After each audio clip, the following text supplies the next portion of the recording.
आपल्याला एवढी ताकद दिली, नगरपालिकेच्या निवडणुकीत ताकद दिली, त्यानंतर पंचायत समिती जिल्हा परिषदेच्या निवडणुकीमध्ये ताकद दिली।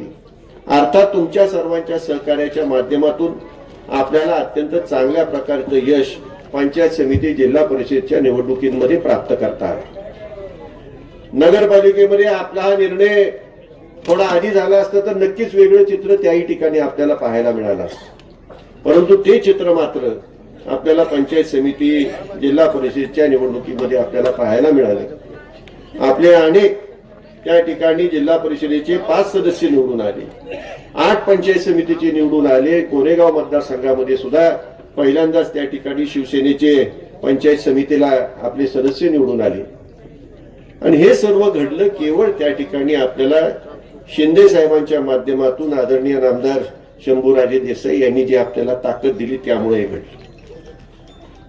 आपल्या पाठीमागे खंबीरपणे आज आपले पालकमंत्री उभे आहेत। अनेक कार्यकर्ते येत असतात, अनेकांची कामं असतात, अनेकांना शंका कुशंका असते। हे त्या ठिकाणी महायुतीचं शासन आहे, परंतु आपली नेमकी परिस्थिती आपण नेमकं कुठं उभं आहोत मला आपल्याला सांगायची की ज्याप्रमाणे एकनाथरावजी शिंदे साहेब, नामदार शंभूराजे देसाई साहेब आपल्याला ताकद देत आहेत, त्यामुळे कुठली काळजी करण्याचं कार्यकर्त्यांनी कारण नाही, एवढंच या ठिकाणी मी आपल्याला सांगू इच्छितो।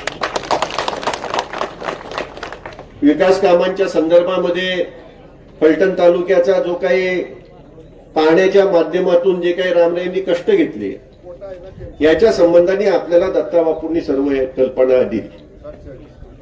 म्हणजे अगदी कृष्णा खोरेच्या स्थापनेपासून ही सर्व काही धरणं आज जी पूर्णत्वाला चाललेली आहेत आणि ज्या ज्या दुष्काळी भागामध्ये, पश्चिम महाराष्ट्रामधल्या दुष्काळी भागामध्ये पाणी पोचलेलं आहे, याच्या मागे प्रामुख्याने जर कोण असेल तर त्या ठिकाणी त्यावेळेला शिवसेनेचे मुख्यमंत्री होते कैलासवासी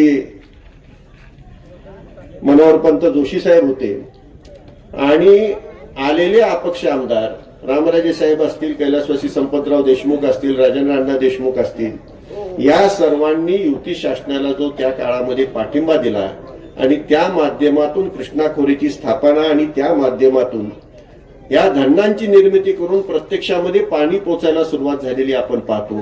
धोमबलकवडीचं पाणी आपल्यापर्यंत पोचलं, मीरा देवगरचा वाघोशीपर्यंत कालवा झाला, तिथून पुढचं पाईपलाईन द्वारा काम चालू असलेलं आपण पाहिलं। मान तालुक्यामध्ये पाणी पोचलेलं आहे। सोलापूर तालुका जो पूर्णपणे दुष्काळी ओळखला जात होता, सर्वाधिक साखर कारखाने आज कुठे असतील तर सोलापूर जिल्ह्यामध्ये। आणि म्हणूनच या पाठीमागे जर कोणी असेल तर नक्कीच त्या काळामध्ये कैलासवासी मनोहरपंत जोशी आणि त्यांना त्यांच्या माध्यमातून काम करून घेतलेले हे सर्व अपक्ष आमदार आणि त्यांचं नेतृत्व करणारे श्रीमंत रामराजे साहेब आहेत, हे आपण प्रामुख्याने लक्षात घेतलं पाहिजे।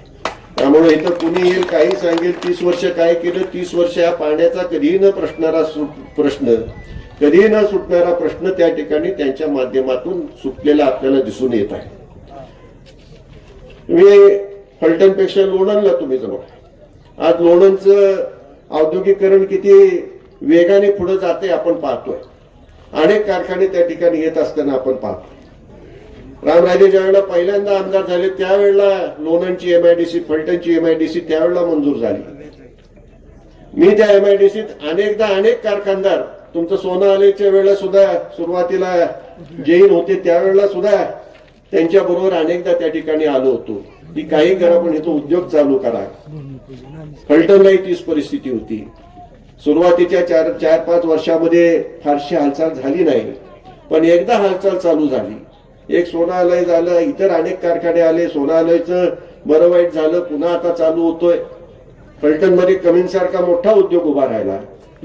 पण ह्या सर्वांच्या मागे काहीतरी नक्कीच दूरदृष्टी होते, कष्ट होते आणि त्याच्यामुळे ते शक्य झालं। आणि ती दूरदृष्टी आणि ते कष्ट निश्चितपणे त्या ठिकाणी रामराजे साहेबांनी घेतलेले होते, त्यामुळे ते शक्य झाले।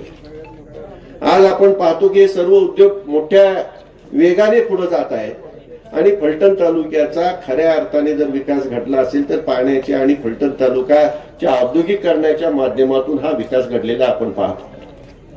कोरेगाव तालुक्यात सुद्धा केंद्राचा त्या ठिकाणी औद्योगिक कॉरिडॉर होणार होता।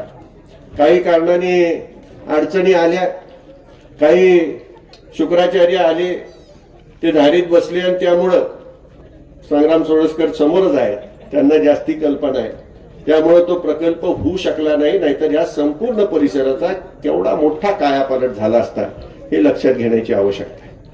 मी आपला सुरुवातीलाच म्हणलं, फार वेळ मी आपला घेऊ इच्छित नाही, पण मला आपल्याला एकच सांगायचं आहे, या सर्व राजकीय अस्थिर परिस्थितीमध्ये आजही आपण पाहतो, आज कोण कुठे समजत नाही. पण एक गोष्ट मात्र आपल्याला नक्कीच सांगायची आहे की आज आपण शिवसेनेत आहोत आणि शिवसेना पक्षाची स्थापना हिंदू हृदय सम्राट बाळासाहेब ठाकरे यांनी ज्या वेळेला केली, ते मुंबईतल्या माणसाचं संरक्षण देण्यासाठी, त्याचा स्वाभिमान जपण्यासाठी या संघटनेची स्थापना केली. त्या संघटनेने आज आपल्याला तारलेला, खऱ्या अर्थाने तारले. पंचायत समिती, जिल्हा परिषदेच्या निवडणुकीमध्ये निवडणुका लागण्यापूर्वी जर कुणाला विचारलं असतं तर काय होणार, तर सोपडा साफ होणार. पण तसं घडलं का? तसं घडलं नाही, उलट घडलं. आणि ते तुमच्या सगळ्यांमुळे घडलं, ते शिवसेनेमुळे घडलं. त्यामुळे आता तुम्ही शिवसैनिक आहात आणि शिवसैनिक कसा वागतो हे मी काही वेगळं सांगायची गरज नाही. मी कधीच म्हणणार नाही कोणाच्या वाटेला जाऊ नका, पण वाटेला आला तर बाहेर मागं सारायला मागं पुढं पाहू नका. वाटेला आला तर एक शब्द लक्षात ठेवा. परंतु आता मात्र कारण नसताना घाबरून कोणाचाही अन्याय सहन करायचा नाही. आपण शिवसैनिक आहोत एवढंच लक्षात ठेवून कामाला लागायचं, एवढंच लक्षात ठेवा. म्हणून आमच्या प्रमोद रणवऱ्यांनी इथून उडी मारली. आता सारख्या उड्या मारू नका, वही लक्षात ठेवा थोडस. प्रमोद जिथं आक्रमक व्हायचंय तिथं शिवसैनिक हा आक्रमकच होत असतो आणि जिथं सर्वसामान्यांना न्याय द्यायचा आहे तिथं शिवसैनिक हा सर्वसामान्यांच्या पाठीमागे ठामपणे उभं राहण्याची भूमिका घेत असतो. तीच भूमिका आपण आपापल्या गावामध्ये सर्वसामान्यांसाठी आपल्याला घ्यायची आहे आणि पक्ष संघटना बळकट करायची आहे, तरुणांची संघटना बळकट करायची आहे आणि शिवसेना बळकट करत असताना आपल्या भागातील सुद्धा आपल्या सर्वांची संघटना ही बळकट झाली पाहिजे. अशा दृष्टीने खऱ्या अर्थाने आपल्याला काम करायचं.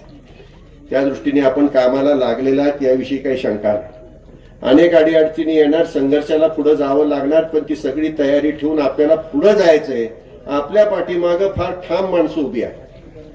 मला तुम्हाला मुद्दाम सांगायची की एकदा का एकनाथराव शिंदे साहेबांनी कोणाच्या पाठीवरती हात ठेवल्यानंतर त्याला अजिबात घाबरण्याची गरज नसते. शेवटच्या टोकापर्यंत ते त्याच्या पाठीमागे उभे असतात आणि तशीच भूमिका पालकमंत्र्यांची, नामदार शंभूराजे देसाई साहेबांची सुद्धा तशीच आहे.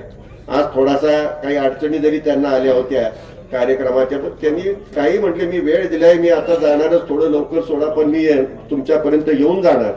आता आल्यानंतर थोडं मागं पुढं होतं, त्याला पर्याय नसतो. आता ते समजून घेतील याविषयी शंका नाही, पण त्यांचा अधिक मी काही वेळ घेत नाही.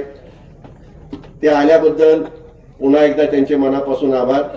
आपण सर्वांनी अत्यंत सुंदर या ठिकाणी कार्यक्रम घेतला, याबद्दल सुद्धा आपल्या सर्वांचे आभार मानतो. जाता जाता एवढंच सांगतो की शिवसेनेच्या माध्यमातून वैद्यकीय काम फार मोठ्या प्रमाणात त्या ठिकाणी केलं जातं आणि त्याचा अनुभव अनेकांना आला असेल.